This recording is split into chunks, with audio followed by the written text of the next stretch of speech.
You are looking at Julian's pronunciation guide, where we look at how to pronounce better some of the most mispronounced words in the world, like this other curious word. But how do you say what you're looking for today? We are looking at how to pronounce this name, as well as how to say more interesting but confusing names too. So make sure to stay tuned to the channel. So how do you say this name?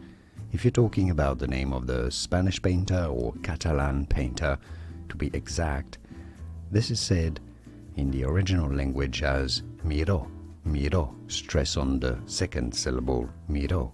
Therefore, in English it is generally said as Miro, Miro.